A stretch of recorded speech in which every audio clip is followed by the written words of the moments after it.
Today's story is Batman Venom. This is an old storyline, pre-Bane, in which we discover where the drug of Venom even came from, and we discover that Batman was a druggie at one point. This is the Comicstorian channel, where I bring you audio dramas of your favorite comic books. This allows you to pick which ones you want to add to your collection by going to your local comic book store. And if you enjoy these types of videos, consider checking out our main channel, Comicstorian. The storm lashes on them as Batman steps out of the shadows. But the city worker tries to wave him away from the tunnel, explaining to him that the tunnel is flooding and about to come down. "A child's down there." Batman growls at him, but the worker stammers, averting his eyes from Batman's gaze. But Batman merely pushes past him, heading into the subterranean depths, a lantern in his hands. He pushes forward, his boots splashing in the gathering water, and eventually he hears the faintest whimper of a human voice. But the ceiling begins to cave in as he pushes forward, large boulders blocking his path. And after the rumbling stops, Batman steps closer to the cave-in.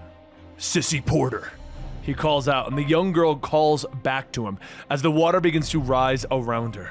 "I'll have you out in a minute," Batman yells to her, beginning to pick up the large rocks and throw them away. He struggles as the rocks get bigger and bigger, until only one remains, and he pushes his back into it, trying desperately to lift it out of the way as the water reaches Sissy's neck. He shifts his grip, trying to lift the rock from another angle, and Sissy tilts her head back, trying to breathe in as much air as she can. Batman panics, diving underwater, trying to get underneath the large stone, but it's slick and his gloves slide away, and he finally raises up out of the water, calling out to the girl.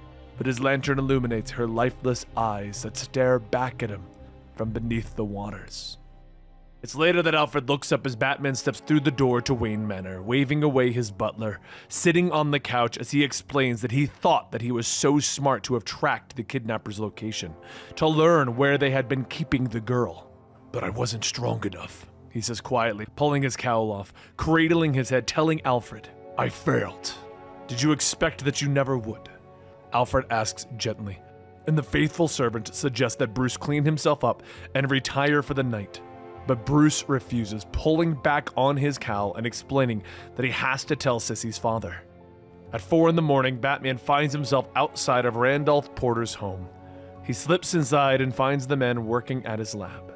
"I can't say how sorry I am," Batman tells him softly.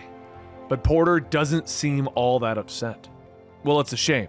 My daughter certainly had a short life, but I dare say that it was a happy one," he says with a slight smile. They talk for a brief moment before Batman brings up the kidnappers. "You said they didn't want any money. What were they after?" he asks, and Porter holds up a handful of pills, explaining that he works in designer drugs that are designed to make people stronger. "If you had them in the tunnel tonight, Sissy would be alive."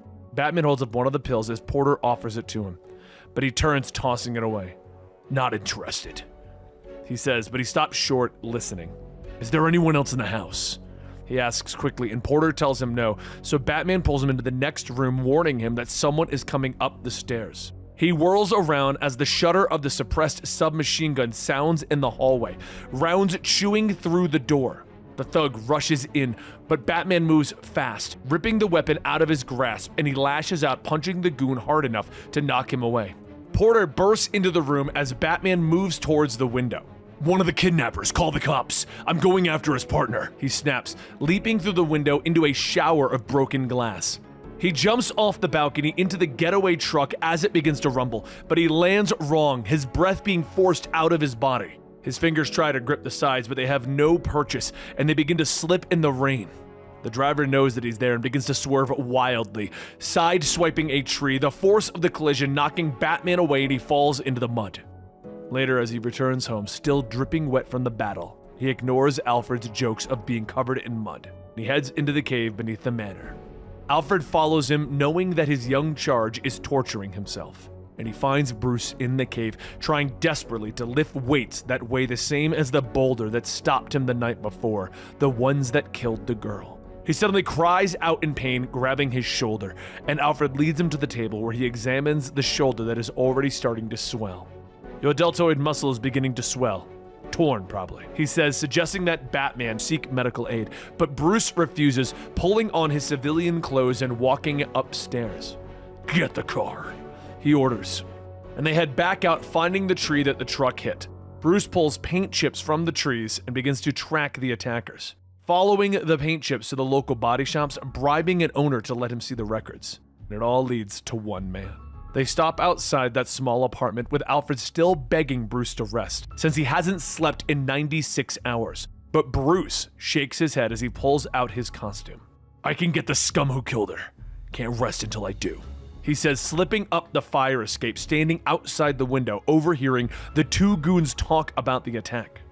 "You're going to the police headquarters, both of you," he growls as he slips through the window, but the bigger goon stands up, readying for a fight. "I can take him," he growls, rushing forward, taking a swing that Batman ducks, but he follows up with another attack that Batman blocks quickly. He cries out in pain as his wounded shoulder flares up, but he ducks under another attack, uppercutting the goon in the ribs. The other has recovered from his fear, and he swings a lamp at Batman, cracking him in the shoulder. Batman lays stunned, unable to avoid another blow from the big goon, and he hits the ground hard as the goon smiles, picking him back up. "See?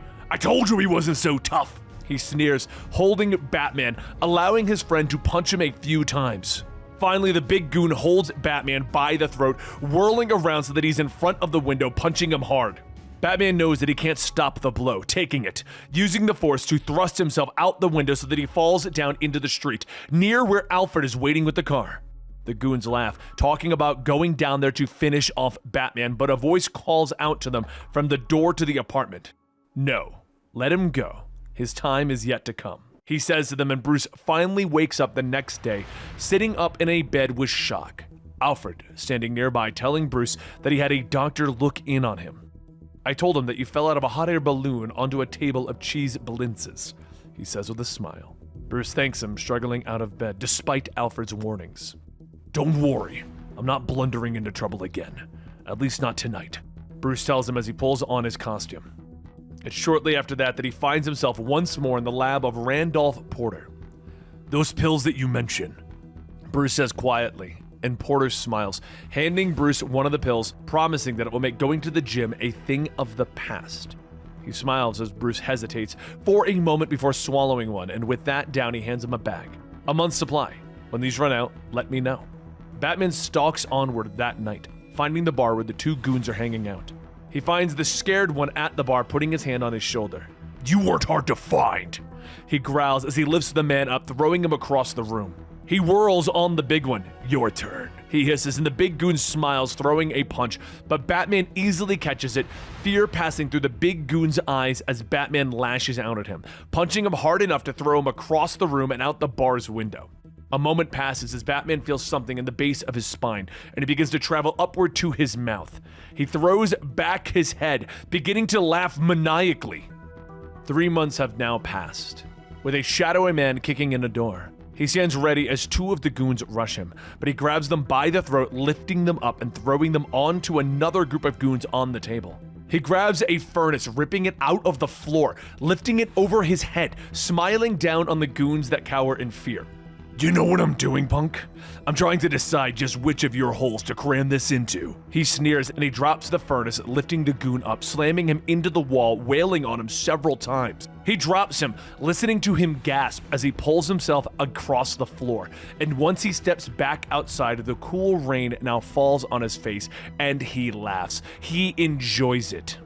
"What, may I ask, was the point of this exercise?" Alfred asks as Bruce finishes telling him the story of his night's escapades. "Scare them, Alfred. Make them afraid to show their faces," he says as he takes off his hat and coat. He reaches down, picking up the 690-pound dumbbell, easily lifting it over his head. Alfred stands nearby, questioning why Bruce is bothering to work out anymore, and why he doesn't go out as Batman. "Damn if I know. It just doesn't feel comfortable anymore," Bruce says as he reaches down for the free weights and begins to knock out bicep curls. That is the answer. Another might be that it represents something that is shamed by your present behavior. Alfred notes, but Bruce snaps at Alfred, ordering him to mind his own business, and the butler sniffs, heading up the stairs. "Where are you going?" "Away from you," Alfred calls over his shoulder, and anger fills Bruce as he finishes his workout. He walks over to his batsuits, promising to show Alfred the truth as he pulls them on. In a short amount of time, he's in Porter's lab, with the scientist smiling back at him. "Good to see you again," he says. "Right.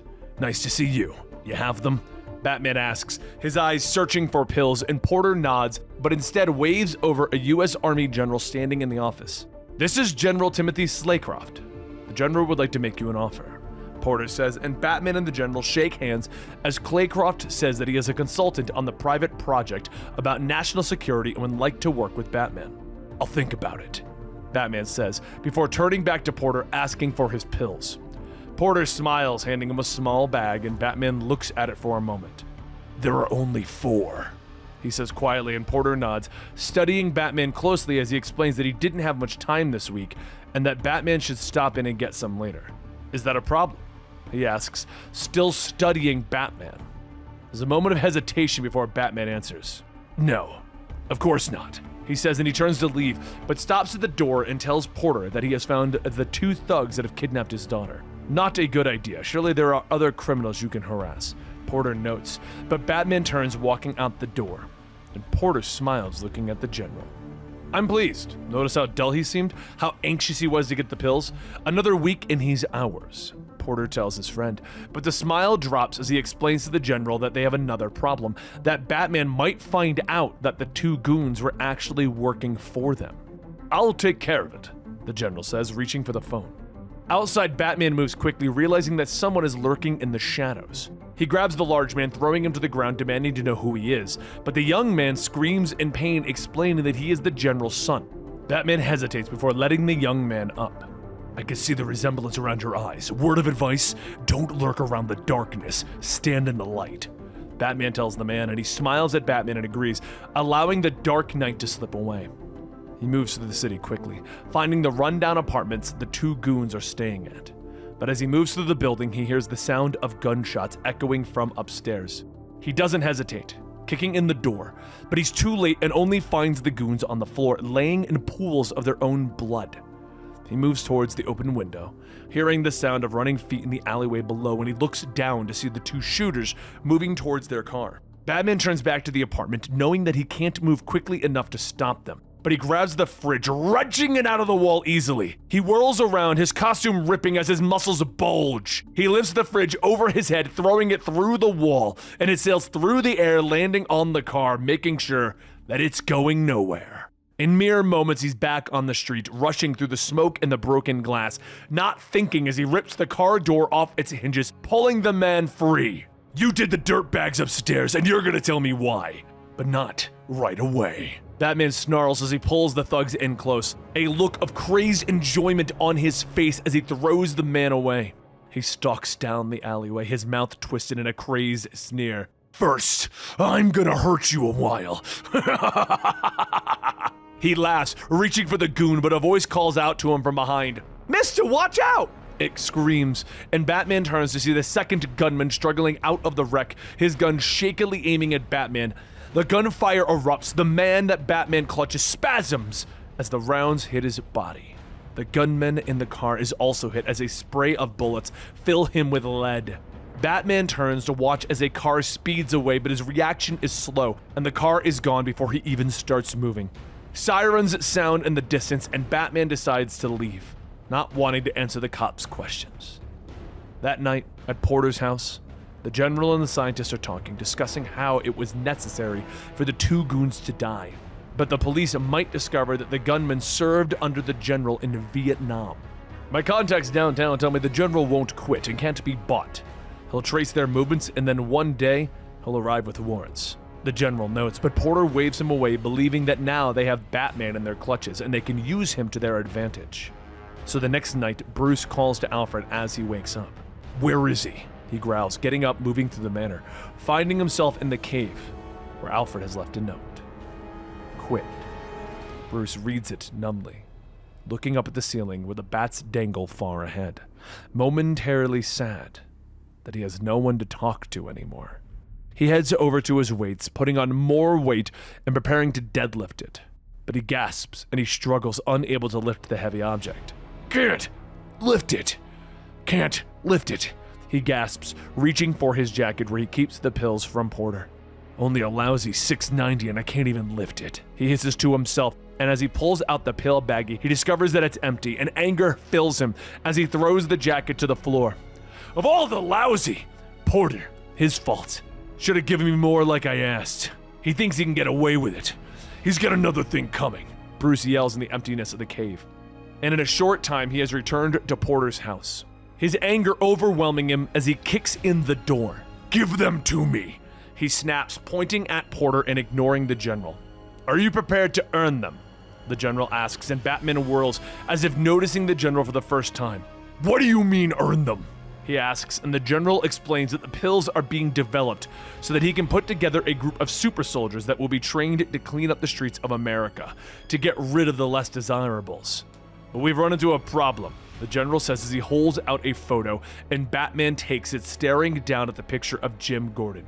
Kill him, the general says simply, and Porter continues to study Batman, looking for a reaction. Understand? He asks. Batman looks at the photo for a moment before looking up at them. No sweat. Batman turns away from Dr. Porter and the general, promising that he'll bring them Gordon's head with an apple stuck in his mouth. The general shakes his head. The apple won't be necessary. A simple execution will suffice, he tells Batman. But Porter smiles, commenting that the apple might be a nice touch. Now, can I have what I came for? Batman asks, holding out his hand for his pills. But Porter promises that once he returns from killing Gordon, he'll have Batman's pills. Batman simply nods, and he heads towards the door. I'll be back. A short while later, Batman is hiding in the shadows of a tree, watching as Gordon walks his dog down a lonely Gotham street. He leaps out of the shadows as Gordon is passing. I've come to kill you, he snarls as he lands, and a startled Gordon reaches for his gun, but Batman holds up his hand. I mean, I've been sent to kill you, and when I don't, they'll send somebody else, he says. He quickly fills Gordon in on the two men that sent him. His voice is shaky though, withdrawal beginning to set in. Gordon reaches out a hand, putting it on his shoulder. Are you all right? No, Batman says quietly, but the anger suddenly fills him and he grabs Gordon's jacket, gritting his teeth. I'm going after them now. Maybe I'll get them. If not, you hit them in the morning. Back at Porter's house, General Slaycroft gets off the phone, informing his colleague that Gordon has learned that the gunmen serve underneath him. By now, Gordon has informed others. It's only a matter of time until they connect us, he tells Porter, and he nods. We better hurry. The plane leaves in an hour, he says, but a voice growls out of the shadows as the three men are heading to their car. You aren't going anywhere, Batman hisses, leaping down, blocking their path, the general moving in to attack them, but Batman easily shoves them aside, and as his young son moves to help him, Batman rushes forward, grabbing Dr. Porter, lifting him up, and throwing him over the car. You're going downtown, he snaps as he reaches for the doctor, but Porter pulls a bag of pills out of his pocket. Do you recognize these? Do you want them? He says, throwing the bag of drugs into the nearby bushes. Batman hesitates for a moment before dropping the doctor and rushing after them. The car screeches away behind him as he's searching. Got them, he says with glee as he lifts the bag out of the dirt and begins to laugh maniacally. He suddenly stops as a moment of clarity shows him what he has become. And he stands, spilling the pills out on the ground, crumpling the bag. He finally knows what he must do. He puts in a call into Alfred, begging his old friend to help him. Meet me at the mansion in a half an hour. Please, he says quietly after he tells Alfred his plan. He's still angry when Alfred meets him, and Bruce stands before the grandfather clock, ordering Alfred not to let him out of the cave for a month, promising that he has enough food and water. What about the other exits, sir? Alfred asks as Bruce walks into the darkness. I've blocked them all, he says over his shoulder. Alfred tries to argue again, but Bruce turns, glaring at him, and finally Alfred relents, sealing the door. The plane is flying away from Gotham, with Slaycroft's son asking where they're going. What does it matter to you? Slaycroft asks with a sneer, no love for his son in his voice. I'd just like to know, Timothy asks, and Slaycroft sighs, explaining to his son that they are heading to the island of Santa Prisca, where they can continue Porter's research quietly. Then we shall return to Gotham and continue our business there. Time continues to pass on the island as Porter and Slaycroft continue their work in the large mansion that they purchased. Timothy spends his time exploring outside, where he meets a beautiful local girl. Meanwhile, 10 days have passed since Bruce was locked away in the cave. Alfred stands by the intercom, listening to the sounds of darkness below, the grunts, the sounds of distress and of pain, and he briefly thinks about saying words of encouragement to his young charge, but quickly steps away from the speaker, knowing that Bruce must defeat this on his own. Back over at Santa Prisca, Porter and Slaycroft have decided to use young Timothy as their test subject to transform him into the perfect soldier. You'll give him the pills? The general asks as he watches Timothy trying to lift weights. But Porter steps up with a syringe in his hand, smiling as he stares at the green liquid inside. Oh, I've made something better than pills, he says to the general. 15 days pass with Alfred continuing to listen, and Timothy continuing to see the young woman on the island, with Porter and his father finally becoming aware of the relationship. I think the young woman may be very useful to us, Porter notes as they continue to watch. With that, 20 days pass, and Alfred listens quietly. The serum, meanwhile, over at the island seems to be working. Young Timothy is stronger now, easily lifting 150 pounds over his head. When do we begin the other part of his training, the surgery? Slaycroft asks Porter, and Porter smiles. Hard to say. If all goes well, I'll start the insertations in 2 weeks or so. Slaycroft continues to look at him, both talking as if Timothy isn't even around. Will he survive? The general asks, and Porter looks at him. Does it matter? Later, Timothy is with his girlfriend, but he seems angrier. His mind is slower. She asks him not to be so rough, but he sneers at her, grabbing her by the arms. But Dr. Porter is suddenly there. Young Timothy, I hate to interrupt this lovely day, but we have business elsewhere, he says with a big smile. Timothy doesn't argue as he lets the doctor lead him away, and his girlfriend calls out to him, telling him that she doesn't want to see him anymore. Don't worry, Timothy. You'll see her again. I promise, the doctor says with an evil smile. It is now day 31 and the surgery is successful. Porter removing the bandages from Timothy's body, explaining to the general that the subdermal plates that he is inserting seem to be working. My son, the general says quietly, looking at what they have transformed Timothy into. And he raises a pistol, opening fire, shooting his son twice. Porter steps forward, making sure that Timothy's skin isn't even broken, and that the young man can no longer even feel pain. You're lucky, Timothy. You're a lucky Superman, Porter proclaims. And finally, back at the mansion, Alfred stands before the grandfather clock. It is time. He slides the secret door open, staring into the darkness of the cave. Master Bruce! Batman! He calls out, his eyes widening as something lurks out of the shadows and Bruce reveals himself. His body is emancipated, his costume in rags, and he stumbles slightly as Alfred looks at his long hair and beard. I'm all right, Bruce tells him hoarsely and stands back up, stepping out into the house. Alfred offers to make him dinner, but Batman steps to the window, looking out at the world. Not yet. I want to take a shower first, a long one. Then some toast and hot tea. Then, I think I'll go sit outside in the sun, he says quietly. On the island, Timothy's girlfriend struggles. I don't want to be with you, she shouts at Timothy, unable to escape his grip, but he gets angry, wrapping his hand around her throat. Kill her, the general orders, and Timothy doesn't hesitate, slamming her against the wall, allowing her body to slide down, leaving a smear of blood. Serves her right. She shouldn't have been so standoffish, Slaycroft says as he regards the body. Timothy turns, walking out the door without a word. Well done. If we can make that weakling of a man into this Superman, we can do it to anyone, Slaycroft says, smiling at Porter. It is later, after a little bit more recovery, Bruce pulls on his costume, and Alfred comments that he is finally starting to fill it out again. Yes, convalescence is over, he says, and Alfred nods. A cause for lamentation among Gotham's underworld, he says with a smile, but Bruce shakes his head, explaining that he is leaving the city. I'm going after Porter and Slaycroft, he says as he pulls on his cape, telling Alfred that he can't allow them to go free, that he'll never forget what happened to him in the cave, what he became. I won't be able to rest until I know that they can't do that to me again. He reaches down, picking up his cowl, putting it on, becoming Batman once more. Let's get to work. As time passes, as Batman is looking for the answers, General Slaycroft is shouting, Attack! His modified soldiers rushing from the woods, attacking the local militiamen of Santa Prisca. One pulls out a pistol, ordering the men to stay back in Spanish. And the weapon goes off, the bullet hitting the man's chest, barely making him flinch. The soldier steps forward, slamming his fists together on either side of the man's head, killing him. The general looks on passively as his soldiers finish up, the entire village now destroyed. Should they burn the huts, do you think? Porter asks, but the general shakes his head. No point. The exercise doesn't require it, he says, turning to his men, ordering them to move out on the double. Later, over at the Santa Prisca mansion, General Slaycroft comes into the den to find Porter taking down some of his own pills. Are you feeling ill, Doctor? He asks, pointing out that Porter has been taking more pills as of late.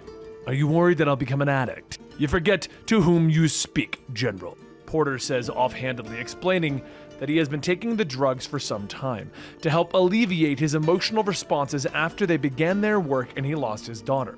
He stands, offering to make the General his own prescription. I'm living on my own pain, the General tells him simply, and they both step out onto the balcony as Porter asks about the training. Their super soldiers all stand at attention in the courtyard below. I called them to attention 9 hours ago. None of them has moved a muscle since, Slaycroft explains. Porter smiles, telling him that they won't move until they die of starvation. Slaycroft nods, explaining that they are almost ready to return to the United States, to Gotham City, to deal with the scourge that has overtaken America. Meanwhile, Bruce Wayne and Alfred have bought a private jet, and they're using it to fly over the island of Santa Prisca to do some reconnaissance.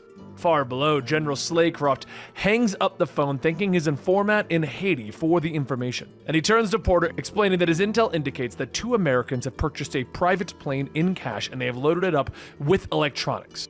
Should that interest us? Porter asks, taking even more pills, and Slaycroft nods, telling his friend that he believes that the Batman has come for them. It's not him. It can't be. What I did to him with the drugs, he'd be in a rubber room somewhere drooling at this point. Porter explains to the General, but Slaycroft isn't convinced, pulling out a long weapons case. Maybe, but I don't take chances, he says, reaching in, pulling out a rocket launcher with a guidance system.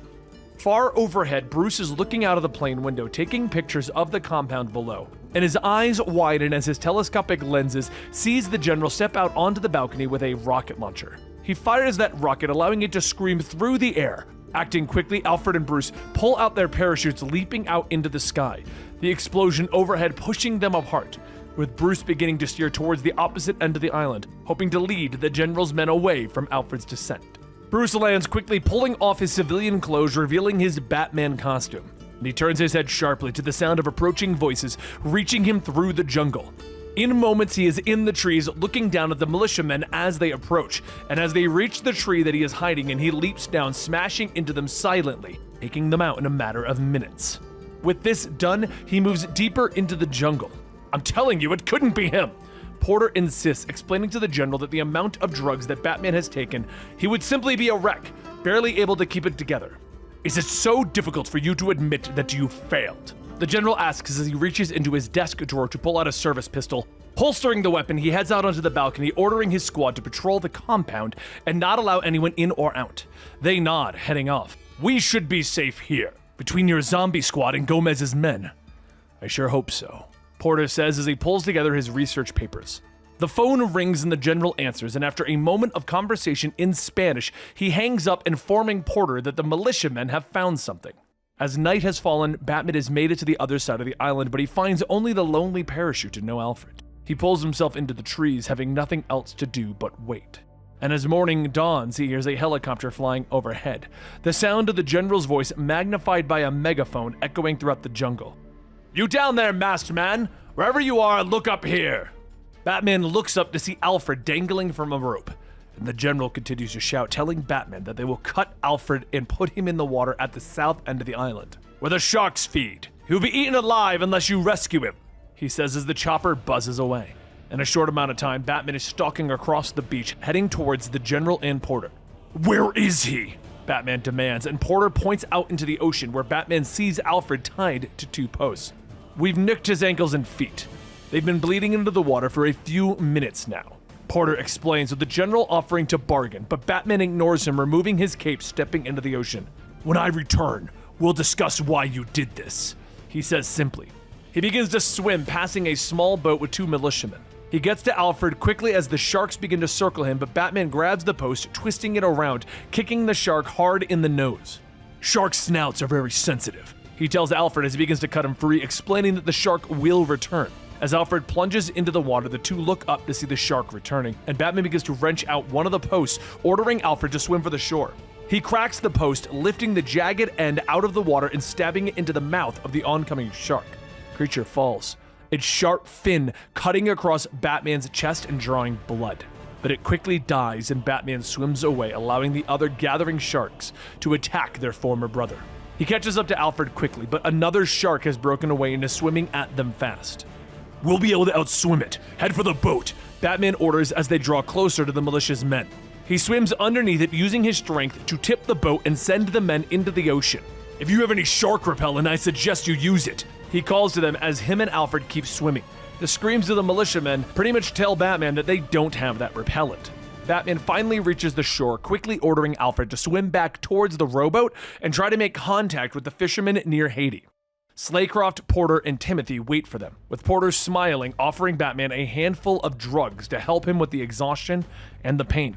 Batman just punches him in the face, standing over his body. A massive hand then cracks him across the jaw, knocking him to his knees, and Timothy stands over Batman. "Private Slaycroft, attention to orders. Execute him." Batman looks up, still weak from the blow and his swim, his blood still leaking out of his own wounds. "Timothy Slaycroft, don't listen to him," Batman says, trying to convince the young man that he doesn't want to do this, that he doesn't have to listen to his father. Timothy isn't listening, taking massive swings at Batman with the Dark Knight barely dodging. Timothy whirls around, finally connecting a blow that knocks Batman to the ground, and he trips the big man's legs as he rushes forward, bringing Timothy to the ground and allowing Batman to get on his back. But Timothy throws Batman off. "What have you done to him?" Batman asks as he turns back to Porter and General Slaycroft. "Trained him and proved him," they say together, and Batman turns back, throwing another blow at Timothy's chest, but nothing happens, and Batman realizes that the young man has some sort of armor underneath his skin. He throws a rapid fire of blows to Tim's neck, stomach, and throat, but the young man doesn't stop coming, grabbing Batman by the throat, lifting him into the air, and beginning to squeeze the life out of him. "Wait, he's worth more as a guinea pig than a corpse," Porter shouts, but there's a moment of hesitation before Slaycroft orders his son to drop the Caped Crusader. "You have something in mind?" the general asks as he removes Batman's utility belt. He then begins to reach for Batman's mask, but Porter stops him. "I'd rather have him remove it. When he does, it will mean that we have him. It will mean that I have won," he says, and he asks the general to order the zombie squad to pick up Batman and turn back towards the house. Later, Batman is awake as Porter shows him the dungeon, explaining that the main door is the only way out and he can only open it by pulling on a certain chain that dangles from the ceiling. "Am I supposed to be impressed?" Batman asks, and Porter points up. "Notice the pipe near the ceiling. Soon water will begin to trickle through it. Within 24 hours, it will fill the entire chamber." He turns back to Batman, smiling, explaining that Batman will drown unless he can open the door by pulling the chain. "Did I also mention the door weighs 800 pounds? He asks and smiles as he walks to the table, putting down a bottle of the strength pills. "Of course you can't open it, can you? Unless you take these. Recognize them?" He tells Batman that if he takes them, he'll be able to open the door easily. "Pills alone won't do it. I'll need weights to build muscle, high-protein food, and some blankets. The cold will sap my strength," Batman explains shortly, and Porter nods and agrees, walking out of the room. "See you in 3 days, you or your corpse," he says of the wave. Meanwhile, out in the ocean, Alfred has finally come in contact with a ship. And back in his cell, Batman quickly gets to work after everything that he was asked for was delivered. He quickly takes the weights and flattens the bar to a point. He turns, looking briefly at the pills on the table, knowing that they would make this task easier. But with his sharpened blade, he begins to scrape away at the mortar from the stones in the wall. He throws aside the bed that they gave him, taking it apart to create a platform and then tear up the blankets to make a rope. Meanwhile, Porter is relaxing. But General Slaycroft finds him, asking him to recreate the notes that he lost in Gotham, the ones that explain how to create the pills. "I don't need notes. I have it all up here," Porter says, tapping his forehead. So of course, later Porter is tied to a chair, and General Slaycroft stands over him with a knife. "I want your notes." But Porter shakes his head. "So you could steal the fruits of my labor?" Slaycroft leans in with the knife. "You will give me what I want." Back in his cell, Batman has created a platform that ties to the chain, and he begins to lift and put the stones onto the platform, slowly raising the steel door to the room, revealing his freedom.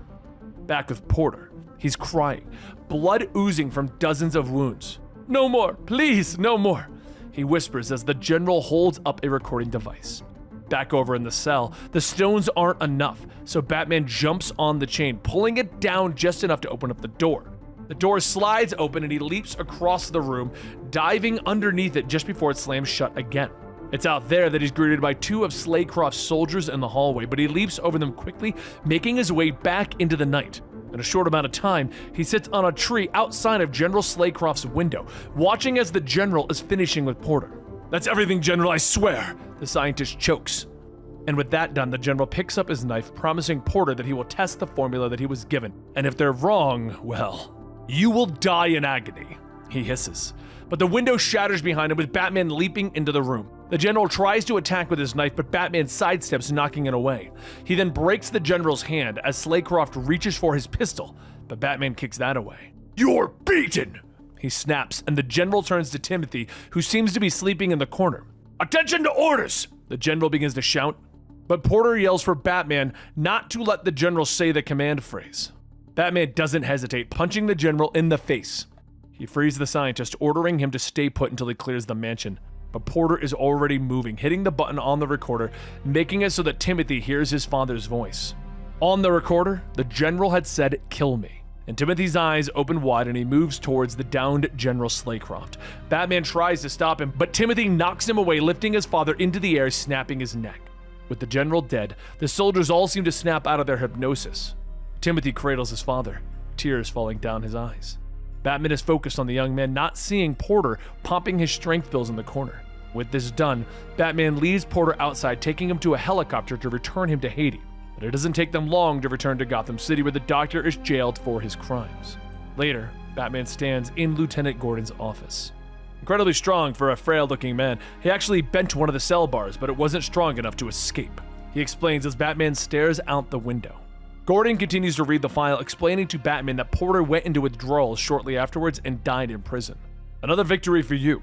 You should be happy," Gordon says as he looks up, but Batman stares out the window, just remembering the young girl that he wasn't strong enough to save that started all of this.